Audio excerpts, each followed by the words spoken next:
Hello, Chiefs Kingdom, and welcome to the Arrowhead Kingdom Chiefs cast, live from the Wolf Den. I am Chris. And I'm Josh, and we're going to be talking about an upcoming game that's going to be pretty important here in Arrowhead this week. So make sure to visit arrowheadkingdom.org to learn about the group and find your local chapter, if you're not going to be in Arrowhead, that is. And also, please make sure to like, share, and subscribe to our channel. And we're, of course, presented by Complete Weddings and Events, your leading provider of photo, video, DJ, lighting, and coordination services. Chris, we're going to be talking about the Chiefs today. So what else are we going to be getting into? Well, and also the Jags. Talking about those guys too. But we have Catherine with us today, who is sporting a wonderful looking luxurious Sneed jersey, and Tyler Derby, who is representing the Jacksonville Jaguars. So yeah, thanks for being with us tonight, guys. Tyler, why are you a Jags fan? Why would you do that to yourself? Fair enough. It's probably the question I get asked the most, because I actually do not live in Jacksonville, believe it or not. I actually live in Northwest Indiana. I'm really close to Chicago. I'm a season ticket holder. How I first became a fan, when I would have been 7, our Pee Wee team was named the Jaguars. It was the same year that they were an expansion team, so we used their logo and their name. And that just kind of stuck ever since. I've suffered through, if you want to call it, ever since the beginning. So I'm a season ticket holder, and now have the honor of this year. I was named 2022 Jaguars NFL Fan of the Year here, I guess, about a few months ago. So. Got it. So you're in Northwest Indiana. So I got to pry on that a little bit. Are you from Michael Jackson's home, Gary? Or are you from? I'm about a half hour from there, half hour south from his house, give or take. Okay, so are you close to Munster, where Three Floyds Brewery is? I've been to Three Floyds a lot, but I don't live in Munster. About 20 minutes, 25 minutes from Munster, but yeah, in that general vicinity. But yeah, I've frequented Three Floyds a lot. Got it. Yeah. Okay. So Three Floyds is good. Chris and I live in Milwaukee, so we're close to Chicago. I think we're both pretty familiar with that. Do you do Dark Lord Day on a regular basis, or say that again? Sorry. Do you do Dark Lord Day? Do you make it out there for that? Do you know what I'm talking about? I've not been there for that. No, I've not been there for that, actually. Got it. Yeah. So Dark Lord is their special release. It's their cask conditioned stout, right, Chris? That's what that one is. Actually, I'm not familiar with that one, but yeah, okay. I'll take your word for it. Okay, so I'm making stuff up again. No, I'm not making stuff up. Dark Lord Day is totally a day. So Three Floyds, if anybody who doesn't know Three Floyds, it's a truly hidden gem in Munster, Indiana, which is the northwest corner of that state. You throw a rock and you're in Chicago. Oh, yeah. Alpha King is their flagship beer. Zombie Dust is their best beer, which is a hoppy pale ale. They have a double Zombie Dust, which is one of the best like double IPAs or double pale ales you can possibly get. But their day, it's in November every year. You have to buy tickets for it, but they have a limited release of what they call Dark Lord. And so it's Dark Lord Day. And I want to say it's $125 to go in and buy 2 growlers. So wow.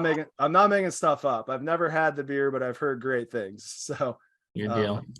In any event, we're taking up time. So Catherine, tell us about yourself. You are the TiCatMaster, the TiCatMaster. TiCat. So yeah, TiCatMaster is a nickname. I tend to help a lot of people get tickets to home and away games. Mr. Tyler here, he is going to be my honorary guest in our section. Thanks to Hubs for not wanting to go to this game. So it's just a nickname that caught. I helped a lot. I think it was over 500 transactions for the Tennessee game this last year. And that's when officially kind of brought on the TiCatMaster nickname. So Cat obviously being my nickname. Obviously I dig on cats. Obviously I'm the Tomcat when it comes to all cats, which is why we're going to take out Jaguars and the Bengals. So there's that. All right, there we go. So we got the smack talk going already, which is awesome.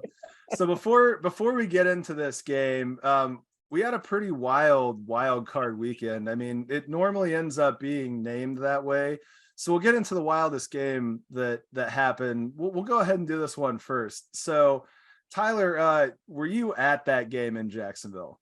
Yes. Okay, so walk us through, what did you actually watch? Because you saw a first half that was so bad that some dude in Vegas decided to go into a sports book, and bet $1.4 million with the intention of making 11,000, and it looked like easy money. So what happened at halftime that turned that guy into the biggest heel on the planet? I'd like to think what his wife thought about that. It was like I said, I've never been at a game where two extreme halves. I mean, Lawrence had 4 interceptions in the first half. We had another punt that went off our guy's helmet. They recovered. So 5 turnovers in the first half. We're down 4 touchdowns. You could hear a pin drop in the stadium. It was so shocking because he had not been turning the ball over like that for pretty much all season. He had really improved on that a ton. We did get the touchdown before halftime, so he gave us a little life.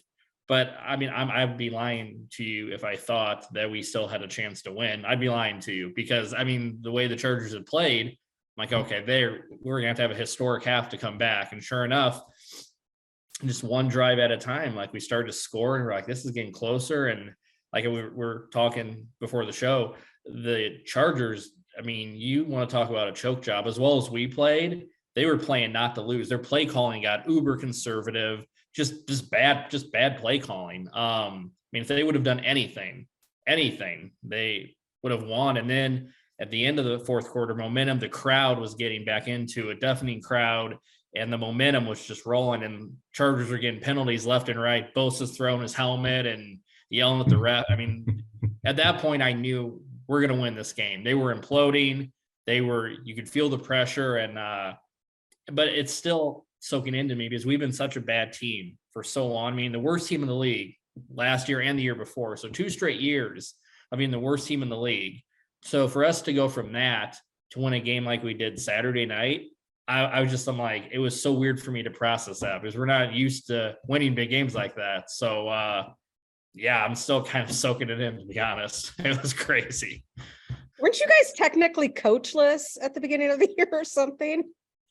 No, we hired a coach at some point. I mean, we fired Urban Meyer at the end of last year. Is that what it was? Yeah. Yeah, we hired Doug Peterson without a coach. Doug Peterson in January. Yeah. So, which I thought at the time, I don't know why he didn't get more attention. To me, this guy won a Super Bowl 5 years ago. Mm-hmm. He was on Andy Reid's staff. He was Brett Favre's backup forever in Green Bay, quarterback in the league. I mean, he was almost ignored during this last coaching cycle. I believe we're the only team that interviewed him. I could be wrong on that, but I know there was not a lot of interest about him, which kind of blew me away. So I was thrilled with the hire. But again, I'd be lying to you to think it would be this quick of a turnaround. I still thought we were maybe 2 or 3 years out. So to me, we're definitely way, way ahead of schedule. So not trying to rub salt, but I mean, you brought it up. The Jags have been bad, not only recently, but their history isn't the best. I mean, there's been a handful of spots. I mean, I remember when they first came into the league, Mark Brunell was their quarterback, right? So he stabilized that position from the very beginning. And then you had the 2017 AFC championship that you got Patriot like everybody else did, but I was at that game too. But outside of that, I mean, was the Urban Meyer year, was that truly the lowest point for the franchise, or is there anything else? And that's not trying to rub salt. No, you're not at all. It seemed bad from an outsider's perspective. It was definitely, I think it was the worst because, like, again, I'd watched them lose a ton over the years. So the losing part was not what bothered me as much, I guess. I mean, it bothered me, but I'd watched them lose a lot as the way they were losing. They had no fight to them whatsoever. The stuff Urban Meyer was doing was even worse than what was getting lap dances in Columbus. Yeah, and your coach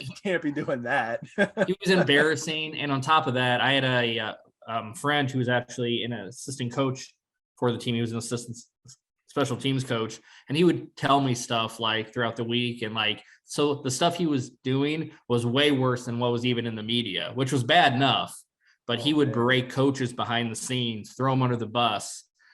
He treated the food staff, their custodial staff, training staff, he treated everyone there like dirt around the facility. No one liked him. I had a quote from a guy there, one of our media guys that said, there's not a single person in this building that likes him. He treats everyone like garbage. He walks around like he's a football god, and just the dysfunction. Again, it was just embarrassing. It was not just the losing, it was the embarrassment that came with it. And I mean, we had some games where we just, like I said, our team had no fight to it, no life to it. You could tell the players were miserable. So yeah, I would say that was a rough season last year to watch. So from going to that to this, yeah, it's you want to talk about a breath fresh air. So Catherine and Chris, if Todd Haley and Scott Pioli had a baby, do you think that it could have done worse than what you just described? No. We were historically bad. I mean, we set several records for futility. I mean, it was just every week we were setting a record for new futility. It was, like I said, it was just embarrassing. It was just it was embarrassing. But you guys wear really pretty colors and have a cute little mascot. Isn't that like? I guess there's that. Yeah. Okay. Hold on. That gradiated helmet is the worst abomination in the history of sports. Oh, the two-tone one. Yeah. Yeah. I was never a fan of that at all. It never made any sense to me. I was never a fan of the gold, the black, the gold. I thought it was ugly. I like our lids now, like the chrome black, like the chrome. No, I agree with that. The color scheme is good, and I think the uniforms are sharp. But I always love when I see looks like that horrible two-tone spray paint type of thing, because I always like to think about there had to have been a boardroom that approved that. There was a group of people that make a ton of money that sat there and said, you know what, we're going to put that on the field, and people are going to take pictures of it. We're going to be good with this. And the weird thing was that no one, like fans that I talked to, like very rarely did anyone ever like. Almost everyone I ever talked to hated it too. So that's why I don't. But I think once they changed it, I could be wrong. I think you have to stick with it for X amount of years. I think uniforms, you can only change it once every 4 or 5 years. I forget the league. Something like that, yeah. Rule is, so once they change it, it was stuck. But the first year they could change it, they changed it back. So somebody died on a stupid hill and it was good for half a decade. That's awesome. Yeah, it was. Look, let's be real though. I would rather be in that room approving that uniform than the Browns any day of the week. No, exactly. I mean, hey, what are we going to call our team? The Browns. Yeah, right. Orange. The Browns. Poor Browns. I honestly feel sorry for them from that stance, but whatever. Yeah.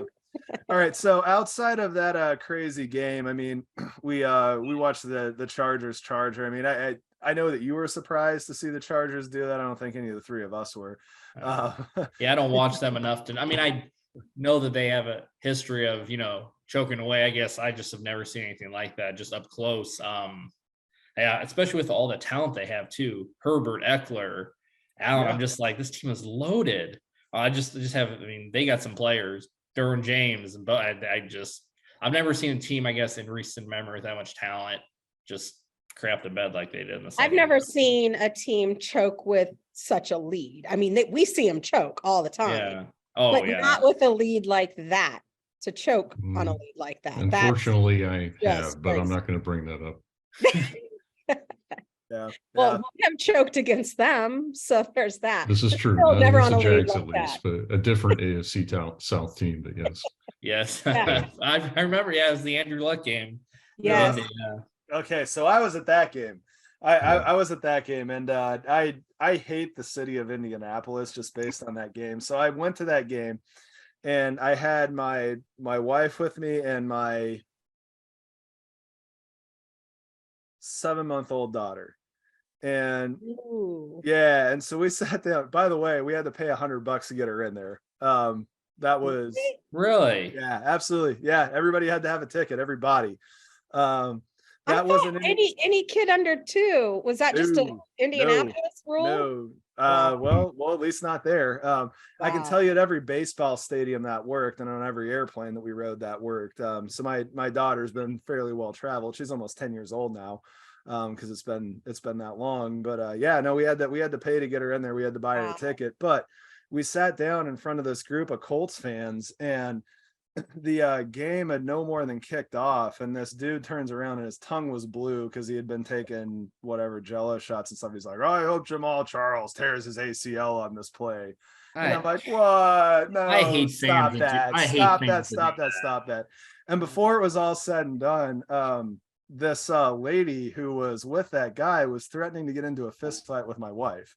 I'm not going to hold her completely, not party to this at all, but it was a thing where we just had these buffoons just jawing at us the entire time, and it ruins. Yeah, and that was my experience at the AFC Championship against the Patriots in that 2017 season. I'll never forget it. I was threatened, like, if you win, you're not walking out of here. If you win, we're gonna beat you. And I'm in the upper decks. I'm like the only Jag fan in my entire section. I'm thinking I'm going to actually get beat here. And so ever since then, that memory is always in my mind, like just how bad of an experience it was. I hate fans that do stuff like that. Well, and here's the thing. What are the places that you think of where the fans are horrible? I mean, just name one. What are the places that you think? Boston. Cincinnati. Boston. Yeah. Boston. Oh, see, I mean, to me, the answer is always Philly. Everybody always talks about Philly when stuff's bad. I have been a road team fan in Philly at multiple sports, and those people are fine. Yeah. I mean, I've never had a bad experience in Philly. I've been to a ton of games in Philly. I've never had a bad experience in Philly. In Indianapolis, you think you're in the Midwest, it's going to be fine. It's just these, just horrible people. It was unfortunate, but yeah, I mean, I always try to think about that when, I'm at Arrowhead. You don't want people to feel that way. It's like, I want you to leave with the loss. I want you to have your ears ring. I don't know. At the Bengals AFC game last year, a girl, I'm down by the tunnel. So of course we get all of the opposing fans trying to get in there, see their players at the end. They don't have seats there. We try to accommodate as much as we can, but at the end of the day, the game was still going on. And this couple was standing in front of me. I'm short, so I'm always in the aisle. Everybody knows I'm in the aisle. And so this couple was standing there, and I kind of nudged her husband and said, "Hey, can you move? I can't see."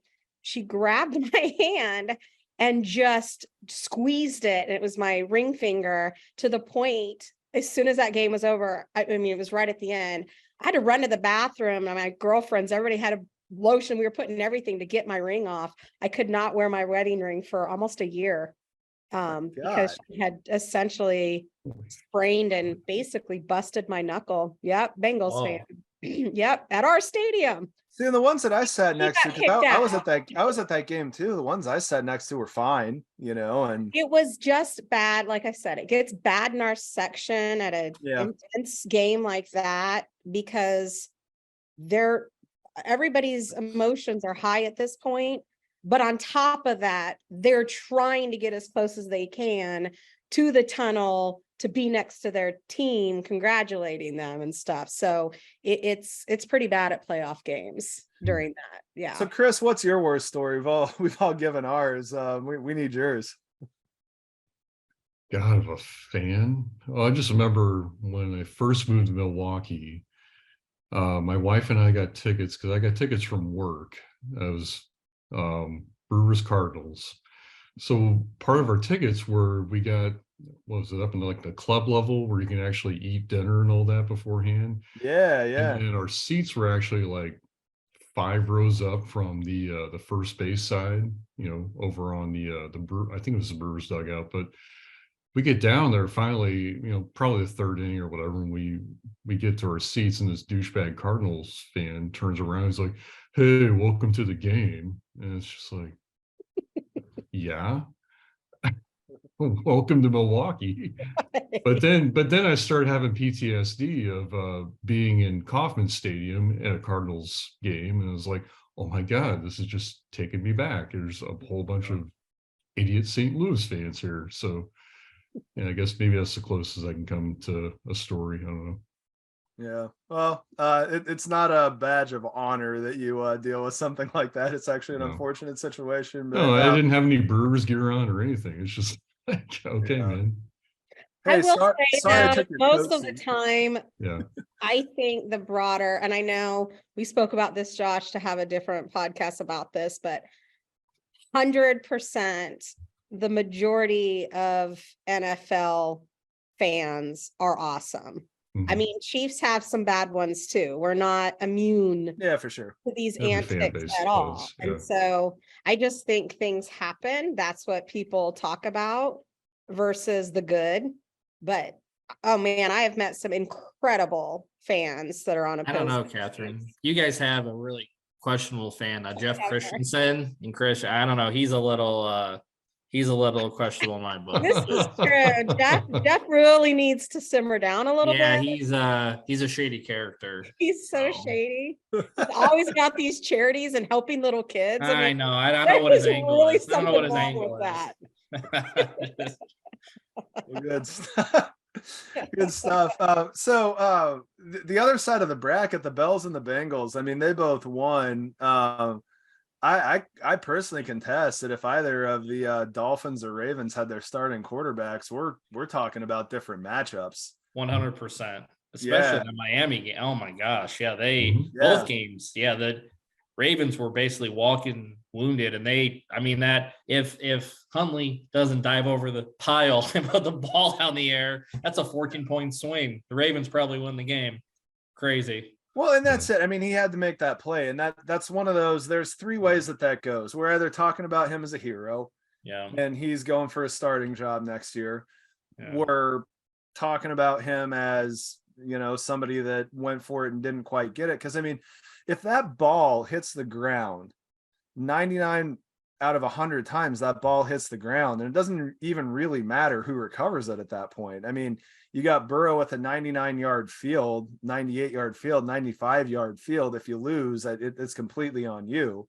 I mean, I saw Mark Schlereth, his whole thing, he said luck smells like sweat. And it's if you sit there and you work hard and you do all the right things during practice, the breaks tend to go your way. And I would say that I generally tend to agree with that when it comes to sports. But I mean, good God, a ball falling right into a defensive end's hand with nobody in his way, that was wild. Crazy. I mean, that was just fate and a half.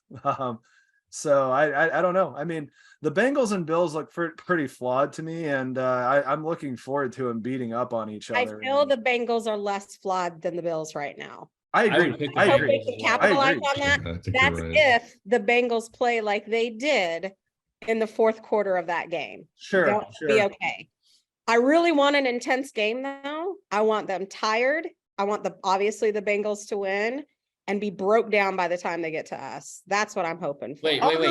You mean to us, right? Yeah. I'll go one further. I hope that game goes to overtime. I hope the Bills get the ball first. I hope the Bills score a touchdown. And I hope they break the Chiefs-Dolphins record for the longest NFL game ever. Exactly. Yeah. I hope that they did get our shit referee, so exactly. Oh, they did. They got Cheffers, didn't they? Yeah.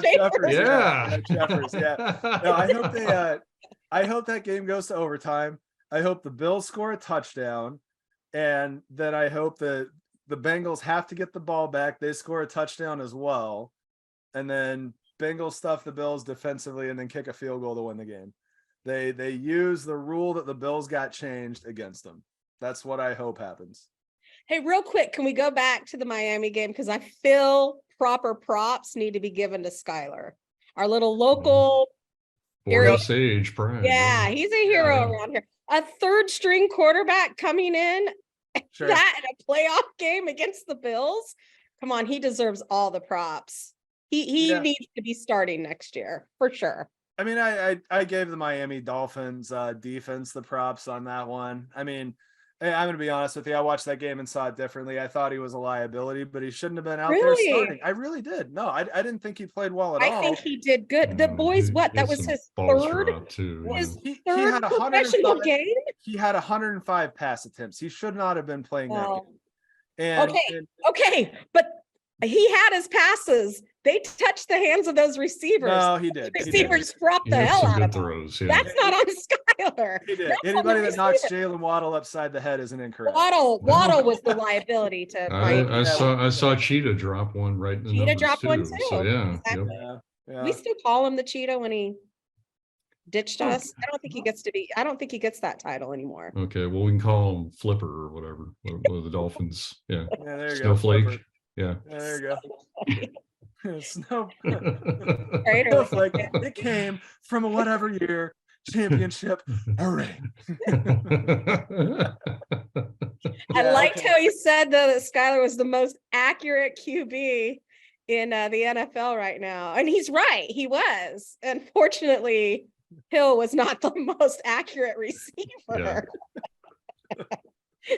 Yeah, no, I'd be curious to see the contract clause where Hill has to throw superlatives at whoever's throwing him balls, because that's really all I'm seeing in that situation.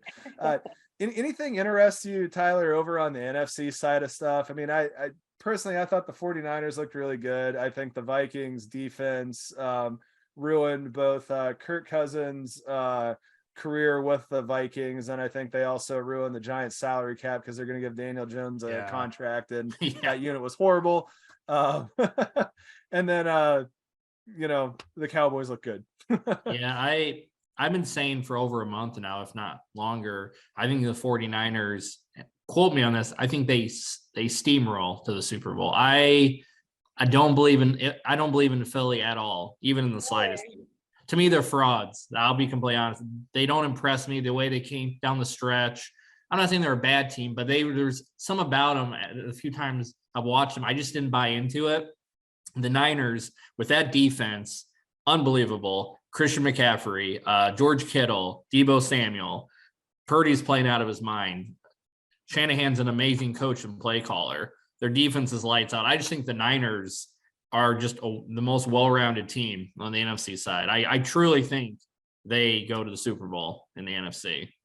Really? You don't think the Cowboys are going to? No, not at all. You not can't at even all. say that with a Last night, that Buccaneers I am team was kidding. Look, Sheldon. Josh just kept on saying that they played amazing. I'm sitting back going, did we watch the same game? I said they I played a good game. Buccaneers I said they played looked good. sloppy as heck. Yeah. And the Cowboys capitalized as they should have. Buccaneers are a shell of themselves. So no, I think it's the 49ers to lose. That's just my opinion. Even with Purdy, he looks like a 10-year veteran out there. He does. I mean, he's not turning the ball over. He's managing the game with those weapons around him. Hell, I could probably manage the game with McCaffrey and to Samuel and George Kittle. That offense would make Brady Ayuk, Quinn look good. Yeah, it's ridiculous. Yeah, I just think and again with their coaching, their experience, they've been to a Super Bowl against you guys a few years ago, so they've had runs. Is that what you're after? No. I'm just saying you're looking for another Chiefs 49ers matchup. I'm hearing it. I'm liking it. They're an experienced team, so they've been there before. So they have an element that the other NFC teams don't. As far as I think they're the most talented, plus they're experienced. I think it's going to be the 49ers and Jaguars. Do I say is it good? No, we'll see. We'll say whatever you want to say, but are you going to put a bet? Are you going to put a $1.4 million? $1.4 million. You know what?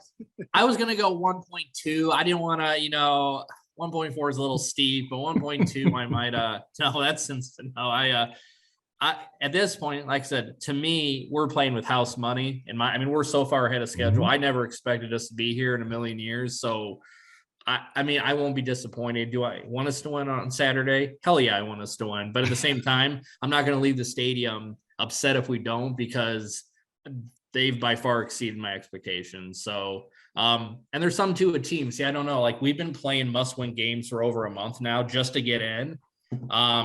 There's something about a team that gets hot at the right time that has to win. Like, we've been in playoff mode for a while now.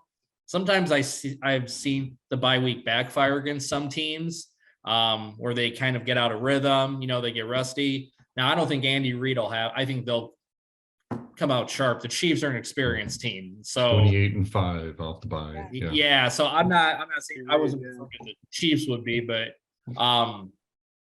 yeah, I don't know. First time at Arrowhead, Tyler?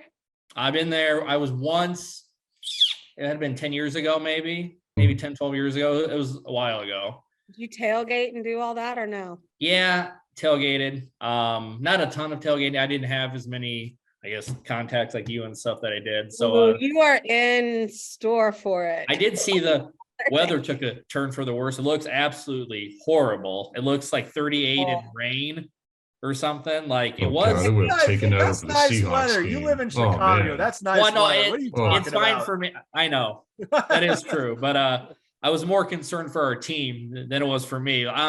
used to be. I looked the other day, it was like supposed to be 45 and sunny, and I looked today, it was like 37 and like rain starting It'll to like change again. Don't kick off. don't So worry. Yeah. I'd I mean, rather have hell, it might snow change that in the middle of the temperature than game. the I don't rain. know.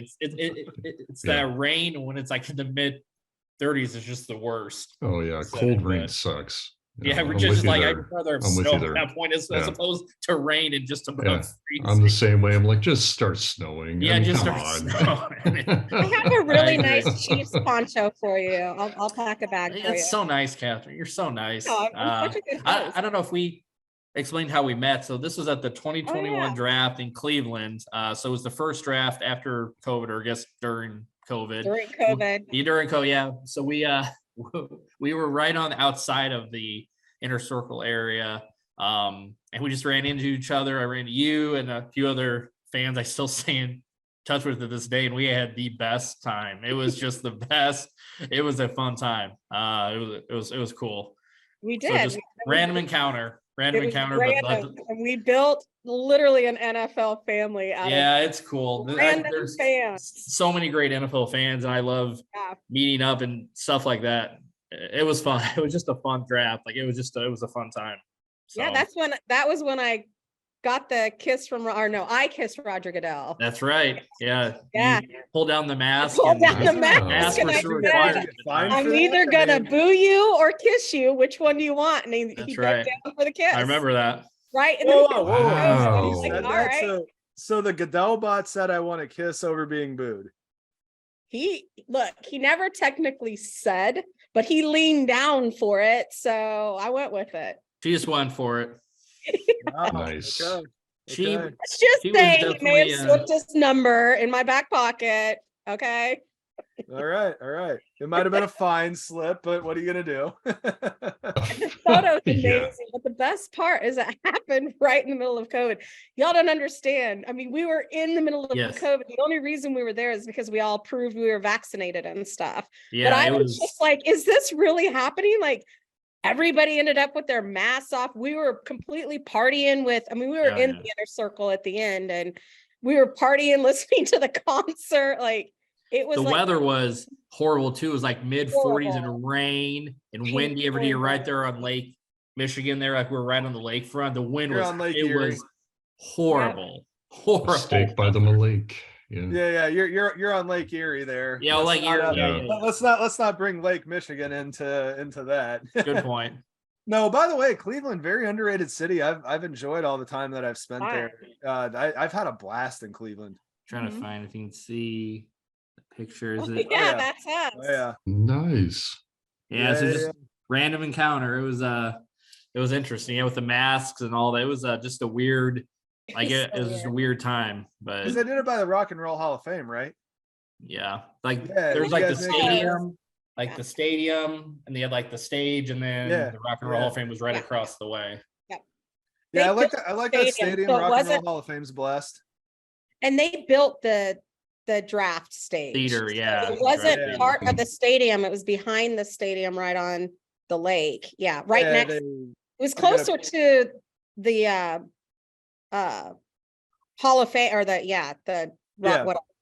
it was in the stadium, to be honest. Yeah. Well, if you go out there, you have both of them on the water, and then there's a big parking lot in between. They got a ton of concrete there. That's a whole man-made area. But yeah, I mean, boat tours up through the city and everything are a blast. I mean, Cleveland's a really fun city. It really is. The Rock Hall of Fame is a good tour.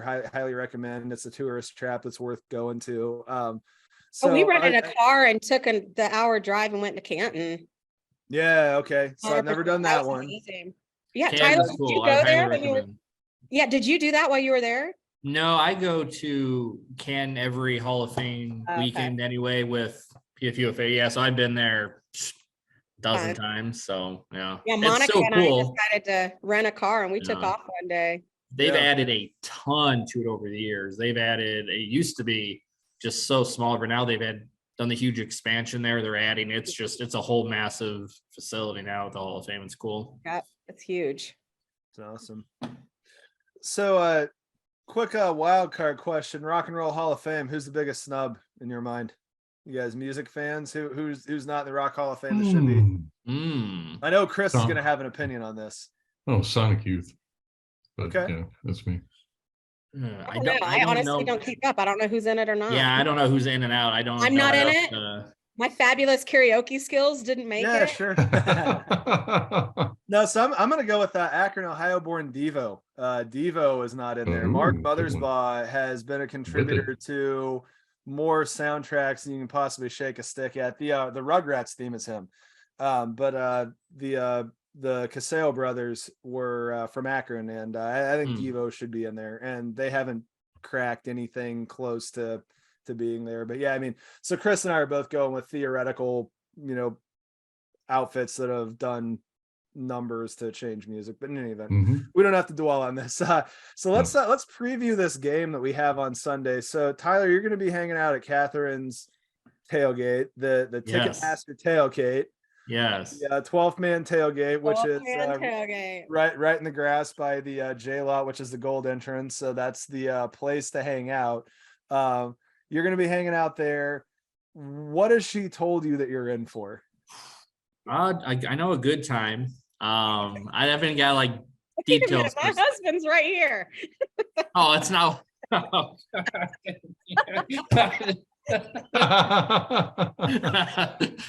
She's very fan friendly. She'll be a great host. Good time, good barbecue food, and Jaguars win. I think so. Okay, I mean, did you sign up for that? You didn't sign up for that. You got the memo on what the food theme is, right? I don't know if I did. Bring your own invite in that group. Yeah, it's in the about section. Yeah, it's bring your own prey. Bonus points if it's Jaguar meat. So if you have real Jaguar meat there, that would be a first for me in all my years of tailgating. That would be something. Tastes just like chicken. I am incredibly resourceful. I would be beyond impressed. I would be. I am bringing pre-castrated Jaguar balls. Okay. Well. That is my meal. Wouldn't you have to castrate the Jaguar to get the balls? Yeah. So is this similar to how at the haunted house you would peel grapes in their eyeballs when you have a blindfold on type of thing? Yeah. Exactly. We've got somebody bringing jungle juice. Endangered. No, so Tyler, just so you know, our tailgate, it is fun. Okay. Because of where we're at, and it's the gold section, so the street and everything is blocked off. So fortunately for us, and we have a DJ and everything, we do a lot of street line dancing and stuff. So the tailgates all around us, once a line dance song comes on, everybody from all the tailgates around us congregates in the street, and we all start doing line dances together. Okay. So I mean, it is a blast. We probably have more fun at the tailgate than the game itself most of the time. But it's a long day.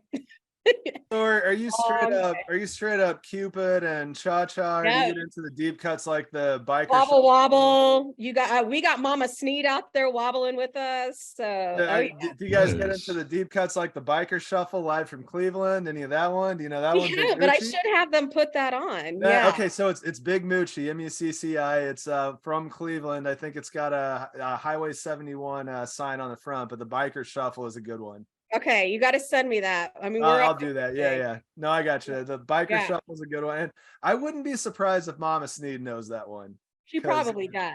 She leads us on a lot of them when she's there. Yeah. Yeah. No, that's a good one. Typically, if I'm at an event playing music and somebody comes up and goes, "Got any Big Moochie?" It's usually like somebody that's like on the older, generation type of standpoint, but that song is a classic, and it's one of those good line dances that tells you exactly what to do and everything. It's more complicated than cha-cha slide, but it's good. It's good stuff. As long as I have direction I can follow. Tyler, we'll give you the mic so you can do your little Duval thing to yourself, but we will do tomahawk chops sometimes, all that good stuff. Yep, there you go. All right, so after this tailgate happens, there's going to be a football game, I think, something to that effect. So you'll go into Arrowhead. You got your seats. So So what are the keys to a Jaguars victory that's not going to happen? Keys to victory. Well, we cannot get down 27 points to Patrick Mahomes on the Chiefs. That would be number one. Better first half than we played even the week before against the Titans. Even though it was a low scoring game, we still got down 10-0 and didn't play great. So we have to have a good start to the game. We've not been starting the game as well. Now we've obviously been finishing games with an insane fury, but that's not sustainable either. So I just think a good start. We obviously know the Chiefs offense is the best in the league. Mahomes is, in my opinion, the best quarterback in the league. Travis Kelce's the best tight end in the league, in my opinion. And Andy Reid, if he's not the best coach, he's one of, top 2 or 3 in the league. So obviously they're battle tested, they're champions. So we got to come out and put the pressure on them, I think, as best we can. Our defense will be in for a big test, obviously, but where our offense is playing, I think your secondary, I'm confident if they can give Lawrence time with our receivers and tight end, if we can put up some points, I think that's the biggest thing. It's just a quick start, and then just pray and hope that we can match you guys point for point the rest of the way. But yeah, I think a fast start is going to be beyond crucial. So, all right. So Chris, what's your counterpoint? What are the Chiefs' keys to victory? Don't fall asleep on special teams. I mean that was a big thing in the matchup a few months ago, but yep. I think it's really just they've been their own worst enemy in a lot of ways. So not turning over the football, not making mistakes on special teams. I think the Jaguars are going to play them tougher. I would say conventionally, it's just not making those critical mistakes when it comes to just special teams and turnovers. I think that's going to be really critical in this game. Maybe Butker hitting his extra points. That would help. Tommy Townsend actually holding the ball correctly. Let's not leave any points on the field. Yeah. 100%. Yeah, I don't think they're going to be able to lose 4 like Brett Maher did. Oh my god! Do you think Butker's sitting back going, "Hey, at least I don't suck the most"? Oh, I think Lynn Elliott's probably having himself a cocktail somewhere on the beach after that. He no longer holds the record. What I sincerely hope is nobody's going, "Hold my beer." Yeah. So, Catherine, any keys to victory that you would add? Disagree with, agree with? Yes, the key to victory is me going up to club level at a certain point and getting my wine. Every time I do this, we win. So a lot of superstitions, which by the way is our theme right now with the Chiefs. Mahomes doing his superstition thing. So Tyler, I'm curious, do you have any regular things you do so I can mess with you? Any regular things that I do that you're like, I have to do that. No. So are you aware of this contest? Let's ask that question. Yeah, there is a contest going on. Are you aware of the contest that came out? So Patrick Mahomes has some crazy superstitions. Okay. He pretty much does everything the same way, but the one that he threw out is that he's got something with shampoo, and if he runs out of shampoo, he doesn't get more, and his wife gets really upset about that. I get the impression he goes through a lot of shampoo. And so if he runs out of shampoo in the middle of the week, he just doesn't wash his hair. And so that's the whole thing. But so they put out a thing. The Chiefs are hiring somebody for a one-day position. The Chiefs, what are they calling it? Is it the ceremony master, or the superstition something master? like that? But you also get like 100 and something. You get 142 tickets, one for each of the decibels that you're in for, by the way. 142 decibels of noise, but you get 142 tickets if you're the superstitious thing. So you had to get on Twitter and say what you do. Yeah. Did you enter that? Either of you two? Oh, I didn't hear anything. No. Because I entered. I'm sure you did. Yeah, I have too many superstitions, and most of mine are really not on game day, but at the beginning of the season. Like mine aren't just game day stuff. I have to start it way at the beginning of the season. I have a specific way that and this isn't just the Chiefs thing. This is any team that I root for, because I've never met a sport that I don't like. But I have my whole thing is I'm big on colors, and it's whatever my team is, I'm going to wear those colors, and I'm talking like down the underwear. Yeah. And I do have label colors on shampoo and body wash and stuff. I don't really have any hair, so there's no such thing as shampoo. I just have bottles of soap or whatever. And so if it's a Chiefs day, I will use the red soap. And if it's a Tottenham Hotspur soccer game, I'll use the blue soap and stuff like that. And then I'll put on my colored underwear, my shirt, and then my socks in order, socks, pants. But I always do on even days it's left foot, right foot. On odd days it's right foot, left foot. Oh, wow. See, that's and so I typed that in Twitter. So my biggest thing is I never, and this is what I'm saying, mine are more like season things. I never, ever will wear black to a game unless it's like for military appreciation, because my military appreciation jersey is black with the green. That's the only time I've worn black. And I will not wear a player's jersey. I refuse. I feel I jinx them if I do it. And so I will never wear a player's jersey. All of my jerseys are custom. Number 2 is my number, and they've got custom name on the back. So that's my big thing. The wine. I always have to go to club. I always have to get my wine, and I always have to be in the aisle. My whole section will, if we start losing, they'll push me out there. Yeah, that's awesome. There's that.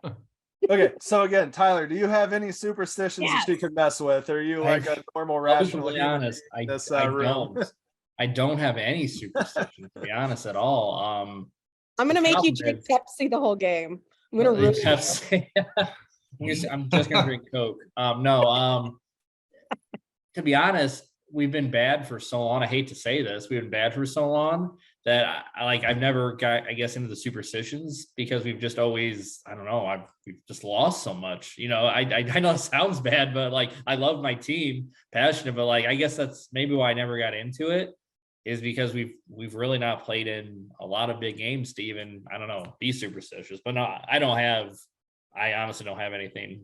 You don't have anything even after that big comeback game? Like now are you like, wait, I did this and it came around, I've got to always do this? No, I didn't really, like I said, I didn't really do anything different. I just sitting there in shock, but no, I didn't really do anything. I'll be honest, no, if I had anything, I'd tell you, but I don't really. Tyler's superstition is he has to be normal. Yeah, you didn't go out and got Brandon Staley voodoo doll or anything like that? Because I was up there poking at it. Herbert, Bosa. Don't go for it on 4th and 3. You'll totally get it after the punt.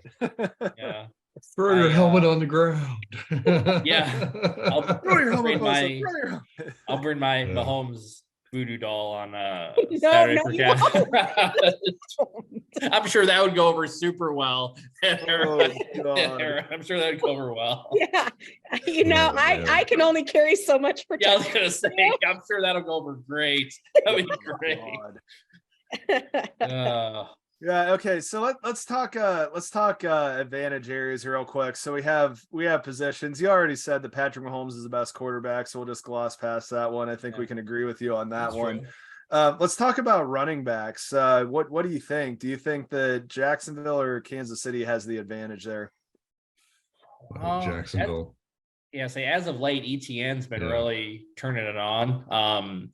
The last half of the year, I don't have the stat in front of me, he ended up being like a top 5 running back as far as yards and stuff in the last half of the year. I don't have the exact stat on it, but he really turned up. And even in Saturday's game where we didn't run a lot, he still ended up with like 120 some yards, quiet yards. I looked at the stats afterwards and I was like, how did he even, I didn't think he even had 50 yards, but he's really explosive out of the backfield. He's good at catching the ball. He's a bit of a fumbling issue though from time to time, but ETN, Hasty, I would say that we have the edge on that. I don't know if it's a huge edge, but maybe a slight edge.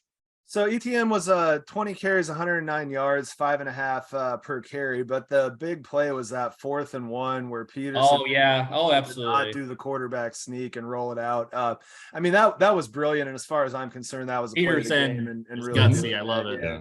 So that was Peterson. I mean, Doug Peterson was the player of the game. He's not a player. in that one, but he had a good job. So okay. Tight end, it's Travis Kelce. I think we all know that. There's no sense in even talking about it. I'm gonna have to just stop it. I'm just joking. Wide receiver. Now, this is one where I think that there's actually a potential discussion. So, what do you think of your wide receiving core? I'll be honest. At the beginning of the season, I wouldn't say I wasn't a fan. I just like, man, I didn't think they were a super talented bunch just on paper. I didn't think they were horrible. It was like, man, there's no one. But Christian Kirk has had an incredible season. I thought he was a great free agent signing anyway. He's a great slot receiver in Arizona. But he's really stepped his game. I mean, he's been worth every dollar we've paid him. Catching balls all over the field. Zay Jones has actually been the biggest surprise to me out of that group. He's came on and had some monster games. He had a 3 touchdown game earlier this year. He's had a couple multiple touchdown games. So Zay Jones has been a shock to me how good he's been. Marvin Jones, yeah, he's the veteran receiver, so he's not flashy, not super fast, but he's reliable, I guess. But Kirk and Jones have been extremely well. And then I know obviously you guys have the massive advantage tight end, but Evan Ingram, I'll give him his props though. He's had a huge season as well. He's especially that second half of the year. He's up there in touchdowns for Titans. I think he only trailed Kelce for touchdowns the last half of the year, if I remember correctly. Because he had a 3 touchdown game, 2 touchdown. I mean, he's had some big games. So you had him in the mix. They're definitely overachieving. I'll say that it's an overachieving group. Yeah.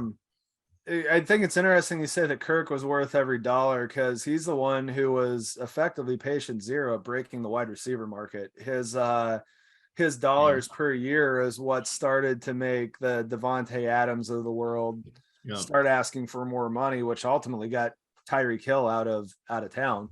It was that domino effect, but yeah, it's all part of our strategy for all leading up to this. No, I'm just trying.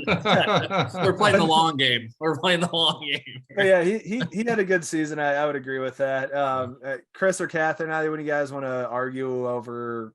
I don't know. I honestly was just looking up now. 7 hours ago, the injury report came out. So we've got McCole Hardman's out. Yeah, our most unfortunate situation is McCole Hardman's most likely not playing, and I there's a ton of talk that he's effectively quiet quitting the team and pulling a Lamar Jackson because he doesn't have a contract. I don't think he is. I'm going to be honest. I don't believe that, and some of this is just I can't tell you that he's a personal connection of mine, but Chris and I had the guy who runs the scoreboard at the Arrowhead Stadium come on, and he's friends with McCole Hardman. McCole Hardman's on his bowling team, and he talks about McCole Hardman, like you would talk about a friend from high school and stuff like that. And it just I have to believe, and maybe this is me just being naive and wanting to believe this, but I think he's actually hurt and he would be out there, and that he wants to be in Kansas City, and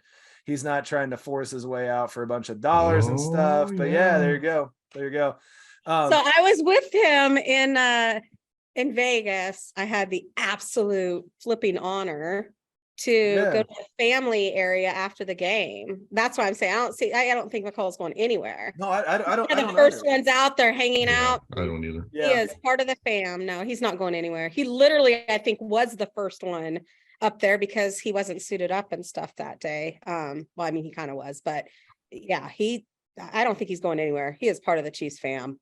Well, and here's the other thing. So I mean, Dan Kirsting is the guy who runs the scoreboard at Arrowhead. By the way, his brother Jay is one of the tour guides at the Raiders Stadium. Oh, really?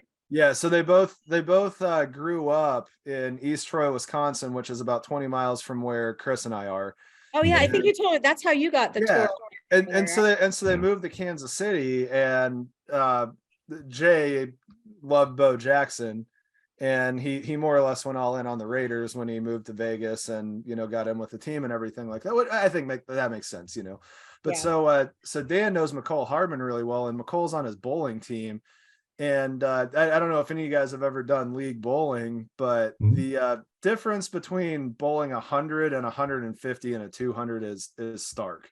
And a 200 is more or less the threshold for a good bowling game for somebody that bowls with any kind of regularity. So McCole Hardman has something to the average of about 150. And he sends me a screenshot one night. McCole Hardman bowled a 665 series with a 150 average, which that's the equivalent with the handicap.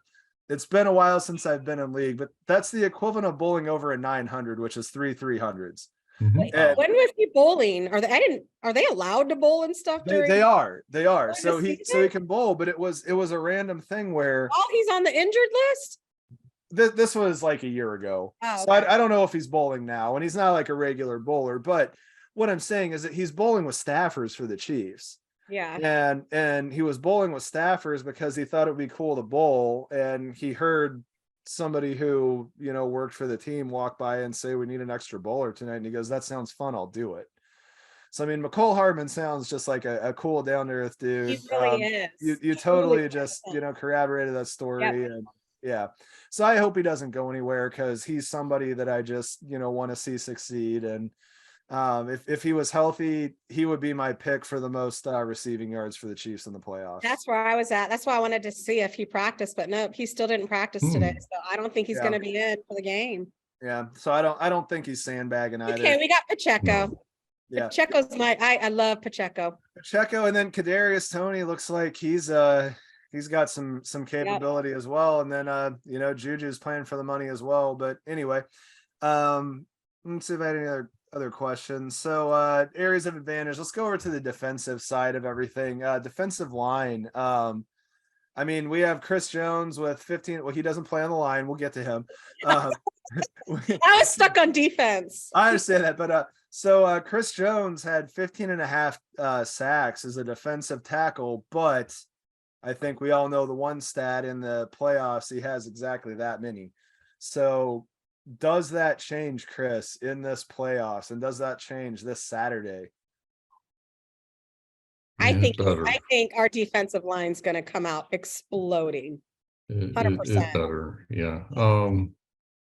Yeah, I think if he doesn't, that's only because Furious George, Carlos Dunlap, and hopefully Frank Clark are stepping up. But yeah, they're looking really good right now on the defensive line. Yeah. Tyler, what do you think? Do you put your line against ours? We've been, our line, I mean, outside of the start, and I don't even put the start on Saturday on them. Well, Lawrence's 4 interceptions put them into scoring range every single time.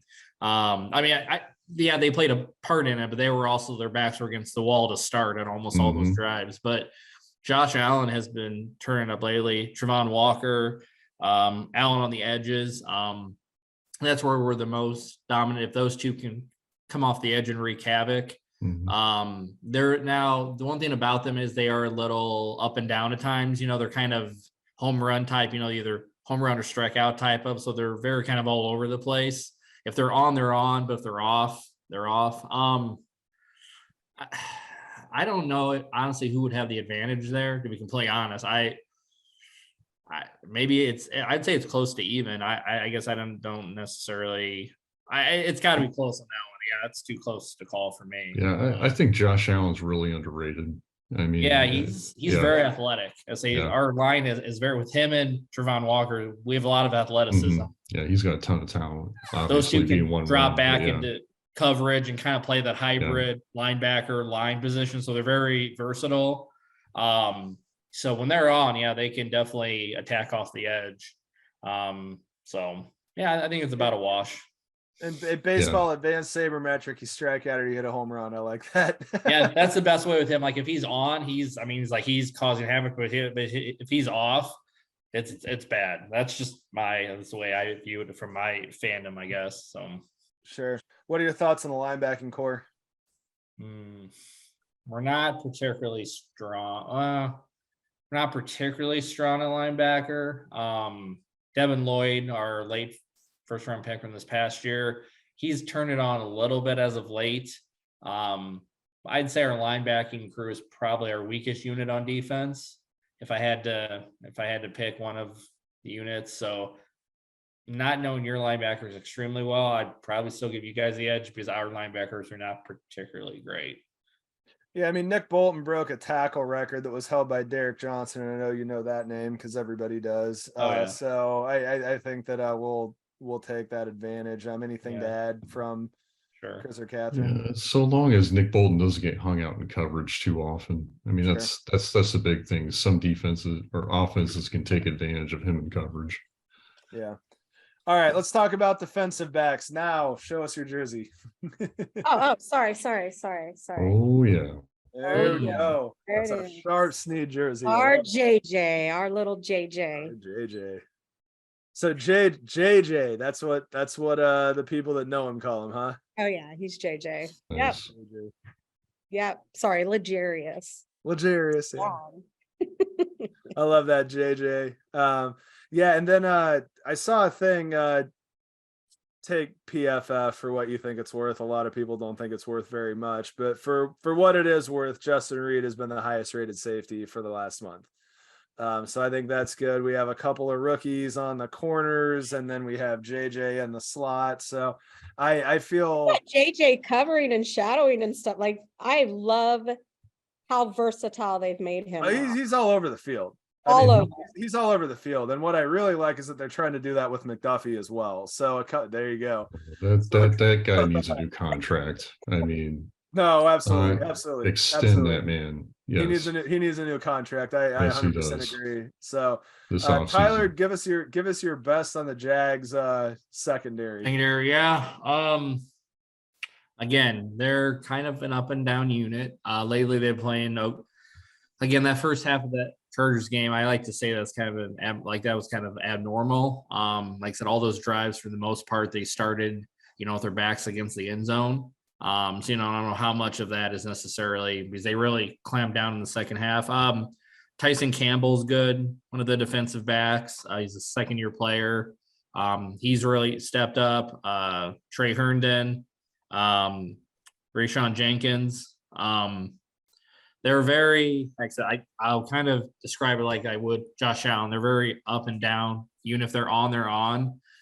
They have a tendency to gamble too much from time to time, go for interceptions when they probably shouldn't. But for the most part, I'd say our secondary is our most improved unit on the team as far as from the start of the season until now. They've really kind of stepped it up. I mean, again, outside of that first half of the game against the Chargers, they've really been shut down for the last month. I mean, they've really held opponents pretty decently. So as far as an edge, again, that's one of those, I don't know if we have an edge per se, but I mean, they're definitely an improved unit. So cool. All right. Well, so, and I'm going to throw out my pitch for the Chiefs based on everything that we just said. Yeah. We have the best quarterback. We have the best tight end. Your linebacking core is the weakest. That's where Travis Kelce lives. Kadarius Toney is going to get opened up when that whole thing happens. We have Jerick McKinnon, who's been as good of a running back as you can possibly have. And Pacheco will run the ball in the second half and not ice away a 27-point lead, or he will ice away a 27-point lead and not let it be broken back into. So, Chris, tell me if you see anything differently with that. I'll throw one more thing in. A JJ Snead interception to seal something. Oh, okay. JJ will intercept. Absolutely. I mean, there's going to be 4 opportunities, so you might as well get one of them. I'm super curious. My question is, which team do you think will have the most penalties? I mean, we don't have our typical ref that usually Sean Hockley us down. Yeah, I think we're going to fare well, but I'm curious. Who do you think is going to have the most penalties? We're not really our team doesn't take a whole lot of penalties, to be honest. Yeah. They really don't. And Chiefs have. Yeah, we're really. I'm trying to think. Games. We're not penalty stricken at all. Really, I can't think of any games where we've had a lot of calls at all recently. Yeah, I think it's going to depend on how much Spagnuolo puts his cornerbacks on an island and puts them at risk for holds and DPIs. So I agree. So give you a little bit of an insight. I've been, slowly working on a research project for penalties to see if there really is any statistical Cheffers imbalance, if you will. And no, I've heard a conspiracy that if Carl Cheffers is calling a game, bet the underdog. That's what I've heard. But yeah. Well, but mainly for the Chiefs. Well, especially for the Chiefs, but yeah, in general, bet the underdog on a Cheffers called game. But yeah. Yep. Sure. So here's the thing that I'm just gonna throw out. I'm just gonna throw this out here. I'm gonna tell you what the totals of penalties are for the regular season for the Chiefs over the course of, I tracked this since 2009. So over the past 14 seasons, the Chiefs average 108 penalties a year. This year they've had 82.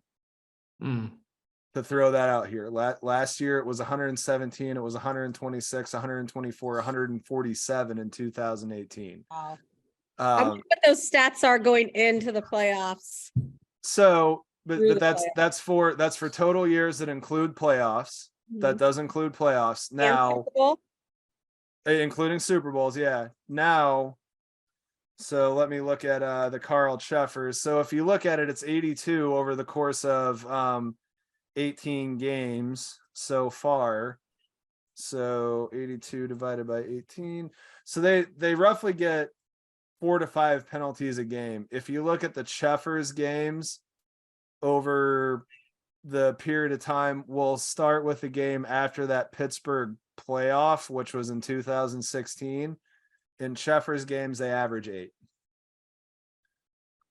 In Cheffers games, they average 8 penalties. And in the games this season, he called 2 of them. So it was the game against Vegas at Arrowhead in week 5, and then the game against Houston. So it was 5 penalties in the game at Arrowhead against Vegas, 11 against the Texans. 117 yards. So I mean, I think it's pretty easy to sit there and say that kept the Texans in that game, just looking at basic numbers. But if you look at some of this in the year 2020, so that was the Super Bowl year against Tampa Bay, it was Chargers, Raiders, and Bucks, 11, 10, 11 for 90, 89, and 120 yards in that Super Bowl. So, I mean, my hope is, honestly, Josh, and all this is that this game Saturday doesn't come down to penalties. That's why. No, exactly. But we both know the Bills-Bengals game is going to come down to penalties. And that frustrates me even more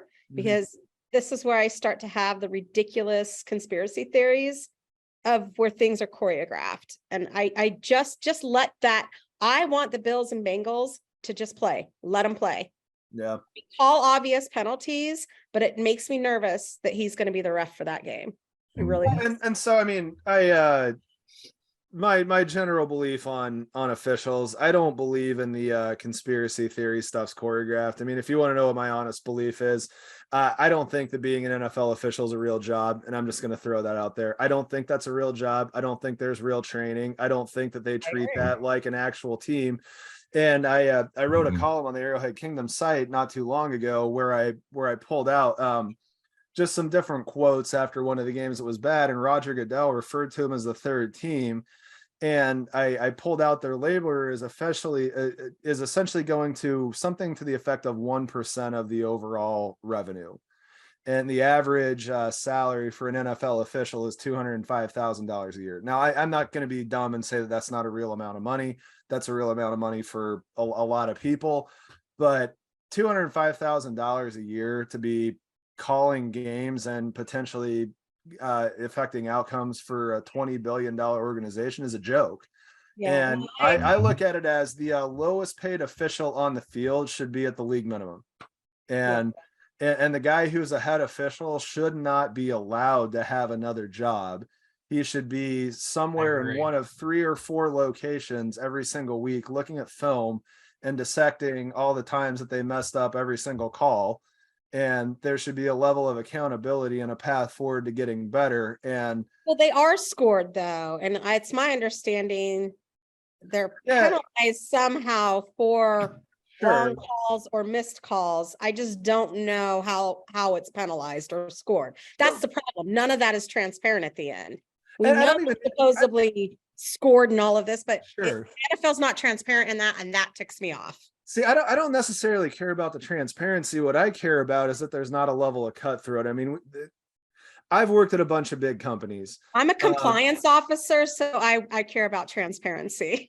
Yeah, but so what I'm getting at is at a big company, how often do you see people get fired for blatant stuff? And then how often do you see people, I'm a compliance officer. So but how often do you see people stick around that probably shouldn't? Because you go into the room and you review people, and it's harder to give somebody failing grades than it is to give somebody exceptional grades, because it's that extra level of justification unless they're doing something, blatantly horrible. You can put away performance issues and just say, I don't want to deal with paying unemployment and stuff like that. And that's what I look at for NFL officials. I think mostly it's not paying the unemployment, it's pulling somebody else in that you then have to go through the training period. And I think it's that. Exactly. It's all expense. It's expense, but the NFL's a business at the end of the day. Exactly. And the place where the loser mentality of everything and the we're going to save a couple of bucks is all in the official department. Yeah. And that's it. But it does play into ratings, and that's what the NFL is mainly about. All about the ratings. All about it. Yeah. So, and I truthfully believe that we're about to get to a head with this, and that people are getting, truly frustrated. And there's only so many times you can watch a Joey Bosa sit there and almost drop F-bombs in a press conference because of calls. And yeah, I know they were clamoring for a Bills-Bengals rematch. They were.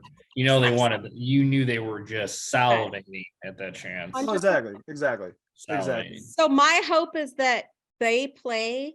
You're not going to ever have a clean playing game, but I hope they play clean enough that it would be too blatantly obvious if the refs were making or not making certain calls. That's my hope. My other hope is we don't have Sarah as our ref, do we, for this game? I don't know if she's on that staff.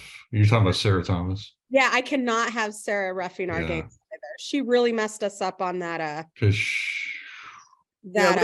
have Sean Hockley's crew. So here, Sean. Okay. Yeah. I just need to make sure. I literally that year during the Super Bowl deleted all of the Sarahs on my Facebook because of her officiating against the Bucks. Yes. Yeah. It was horrible. Okay. So Sean Hockley's crew is, let's see here. Why would this be easy to find? Well, was that the crew? They just officiated the Cowboys game. What crew was that? Well, it's not going to be the same one, because if you look, and here's the other thing, with Cheffers getting a divisional game, I don't think he gets a chance at a Super Bowl based on that. That would be, so let's see here. So Cheffers. So that means we may avoid him altogether. I think we avoid him altogether because we don't have him already. This was the chance to get him, but chance to get him. That's no. Well, you know what I'm saying. You know what I'm saying. But no, I mean, what I want from the officials is that at the 10-minute mark, when 5 minutes of the game has been played in the first quarter, we know what is and isn't a penalty. That's what I want to know. I want to know what is and isn't a hold, what is and isn't a pass interference, and what is and isn't, a roughing the passer or exactly. So, but a hit on the quarterback. All of those. I want to know the procedural stuff. What's the procedural stuff, and that's it. I mean, the only officiating I ever did, I officiated wrestling when I was in college. And the thing that the coaches would say at the beginning of a tournament is just, I want to know what is and isn't a point. I want to know what is and isn't an ear fall. I want to know what is and isn't a takedown. Just tell me what your criteria is. And the first match with, the people that aren't going to be there at the end in the championship better look the same. And that's it. And that's the frustration. And that's my whole thing where I say that being an NFL official isn't a real job, and it's a transparency and it's all of that. It's just, you can't sit there and look at a game and say that what's A is A at the end of a game. it's apples and oranges or whatever you want. Yeah, I mean, one thing I will say is we were watching these games during Super Wild Card Weekend. I love the new catchphrase there, by the way. We couldn't believe how often quarterbacks were hit, delayed hits and stuff, and they weren't calling them. But you get Brady, and I mean, so much is within, inches of Brady, and they're calling it. These to me are clear things that there should be no question. I mean, it's a black and white pretty much scenario. And I just feel there's zero absolute guidelines to it. Yeah. That to me is just wrong. And those are the types of calls I'm talking about. Those can literally cost a team a game. Yeah. No, I mean, getting those to black and white is the thing. We've gone down a black hole, rabbit hole of talking about officials. So let's circle back to this game. So let's go around. I want a final score prediction for the game. TiCatMaster, what is your final score prediction of the game? Tyler's not going to like this. I'm going to go 28-3. Chiefs. Ooh. Man, okay. All right. Bold. Wow. 3. Okay. Yeah. All right, Chris, what do you Okay. Wow. I'm gonna go for I'm actually gonna go 34-28 Chiefs. You can see that. All right, I'm gonna go 31-17 Chiefs. I'm gonna go a little bold, but I think the game will turn into a shootout. I'm going Jags 42, Chiefs 39. You think that's going to be an overtime? Either overtime or in regulation. I think it'll come down to whoever has the ball last. I truly think it'll be a high-scoring affair, but it'll probably be the opposite now that I said that. But I'm just trying to be so. Yeah. No. 28-3. Hey, we have three. I love it. I love 3 it. though, Catherine. 3 points. Man. Look. Trevor, have you seen Lawrence play? The Prince has arrived. Well, I saw him Prince kind has of. arrived. I only saw him play the second half this last game. Oh, well, he only played the second half. Catherine played the That's second my half. He point. didn't play in the first half. So speaking of the Prince stuff, do you guys watch Nick Wright's show on Fox Sports, First Things First? No. Okay, so he's been calling Trevor Lawrence the Prince for a month. He's big on Trevor Lawrence, but the other two guys argue with him, Chris Bessard in particular. So he hired trumpet players to come in and trumpet out when he talks about Trevor Lawrence. They dress up like they're in a castle and their castle trumpet. It's hilarious. It's pretty funny. He was wearing a Lawrence wig and everything, and they came out, and he was the Prince. It was very funny. Now, let's be fair. I have a question. Serious question. Prince Valiant. Serious question on the hair, though. Who has the better hair, Tommy Townsend or Trevor Lawrence?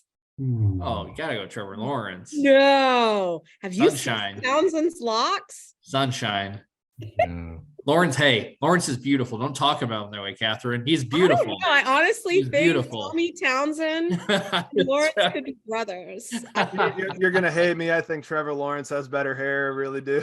Oh, because it's more blonde. Tommy's got like an Anthony Kiedis thing going though, man. I got to go with Tommy on that one. See, but I'm seeing Brad Pitt and Legends of the Fall when I look at Trevor Lawrence and Sunshine. Now I see Fabio.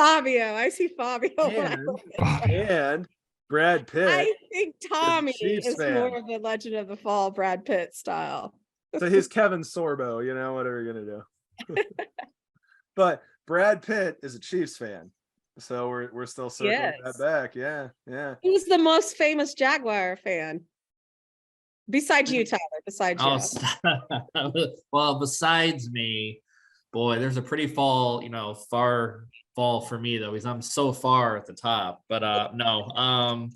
The most famous, I would say, I don't know if I would really even call him famous per se, but have you heard of the comedian Little Duval? Yeah. Yeah, so he's from there. I'm trying to think. We really don't have any, like, I'd say him. There was that guy from the TV show, what's it called? the good play or the good place. He used to be the good place. Yeah. Yeah, the Bortles. He always had the Bortles Jason jersey on. Yeah. Besides those two, there's really not. I'd say those are the two that come to the top of my head, I guess. But we are spoiled, I guess, with the Chiefs. I'm sure more will come out of the woodwork now that we're winning. I mean, we have the Fawns. We have the Fawn. Okay. So I gotta throw this out here. So I just pulled up an article from 2019, and it says the Jags have a solid lineup of celebrity fans. Bill Murray and Gene Hackman. Is that real? Oh, wow. I've in all my years, I've never heard of them ever mentioned as Jag fans, but I guess it's possible. I just have never seen them at games or highlighted Bill Murray does live in Charleston, South Carolina. I know that. Yeah, and he's from Chicago. He's a Cubs fan. That blows my mind. But I mean, it doesn't blow my mind that he's not a Bears fan because the Bears still suck. But so then the next one, Grayson Allen, the guy from Duke who plays for the Bucks. Yeah. He grew up in Jacksonville. But I wouldn't. Wow. Yeah. Yeah, baseball pitcher Brett Myers. Then Lil Duval is the rapper. Patrick Husinger, who starred in Absentia. Now, okay, so here's a good one. It says, last but not least, Derek Trucks. Do you know who that is? So his wife is Susan Tedeschi, so the Trucks Tedeschi band. But when I saw Eric Clapton play live, and this is probably 15, 20 years ago, Derek Trucks is like my age. And he was Eric Clapton's lead guitar player. Oh, wow. So when Eric Clapton was playing live, he was his lead guitar player. And so apparently he's like friends with Shad Khan because, Shad Khan's going to keep the pace with people like that. But yes, I mean, Derek Trucks to me is the most impressive on that list because I just can't wrap my mind around Bill Murray. Yeah. And, I'm not sure that I believe that, but I don't know. It makes sense to me though. Literally. I mean, he is super close, and that's about the time when Jaguars came about, Panthers came about around the same time. Yeah, 95. Yeah. Yeah. So, I mean, we had no team. I lived in Charleston during all that. So, I mean, there was no team to root for. So in Charleston, all of a sudden it was okay, you got these two teams now. Charlotte's just honestly almost just as far as Jacksonville is. I could see him being he's a Charleston. But all those guys, I mean, Darius Rucker's the most famous Charlestonian that there is, and he's a Dolphins fan, and he wrote songs about it. Because there was not such thing as the Panthers. Well, yeah, there's nothing. No Jacksonville Jaguars when he was around. Yeah. Random fact about Shad Khan. I actually, believe it or not, last season I was a guest of his in his suite for a game. I sat right next to him in his private suite for a game. Nice. So I have to ask. Chris is going to have to drop off here in a few minutes. As we go on. Same here as well, but okay. So we can wrap this up pretty quickly. But I just have one last question about Shad Khan. So he's AEW wrestling. How much wrestling did you talk with him? That's more his son Tony. Okay. Tony Khan. It's Shad's money, but Tony, his son, runs it. Shad's not, from what I gathered, involved in it at all, a whole lot. Tony was up there in the box, but we didn't really talk about wrestling at all. That's Tony Khan's project with daddy's money, I guess is the best way to phrase it. So, sure. But I'm not a huge wrestling guy, so I've watched it once or twice just because it's the Khans, but I don't really follow it that much, to be honest. I can't tell you that I follow it, but man, I went to 3 live shows last year, and that's about as much fun as you can have for not that much money. And Tony's good at AEW pay-per-view show is not an expensive ticket. And Tony's very good at. I will say this about he's all about entertainment. He's good at that aspect of it. Like, he's definitely talented in those areas for sure. So yeah, I'm not surprised it's doing well. Yep. All right, man. Well, great to meet you, Tyler. You guys have fun this weekend. Cheers to the Kansas City Chiefs. We're calling for a win. At least 3/4 of us are. But in any event, glad to meet you. And like Catherine said, we're going to look at doing an off-season showcase where we're going to talk about all the foundation work that the the fans of the teams and the NFL does and everything. Cause Sure. you know, nothing wrong with some good old fashioned fundraising. And I want to hear a lot more about that. And you know, Yeah. Chris and I'll get into that stuff with you here when we get into the off season. But until then, enjoy divisional weekend and you know, go Chiefs. Wait, does he get a quick Duval on this? And we get a quick. You can do it, Duval. Go do a Duval. Duval. How about Out those Chiefs. Wait, I'm gonna do one better. Oh, what did he? Oh, my please husband. do. My husband moved my drum. Oh, We're doing a full tour of the Chiefs Kingdom. My husband really moved my drum. Where did he put it? Oh, nobody touches my drum. Guys, I've lost my drum. This is not. Oh, here it is. Here it is. He put it in the corner. Hold on. We'll get this going. Ready? Yeah. Can't hear it. Can't hear it. Yeah, You can't hear it? see it, but yeah. Oh, you have too good of a microphone that's Really? bouncing out the background noise. Really? You can't hear it? You seriously Yeah, can't. we can't. We can just see it. Wow, that is so weird. Not at all. Wow. Okay. That is weird. You'll hear it this weekend. All right. Tyler. So Zoom is doing good technology in any event. Good night, Chiefs Kingdom. And yeah, we're looking forward to the divisional round.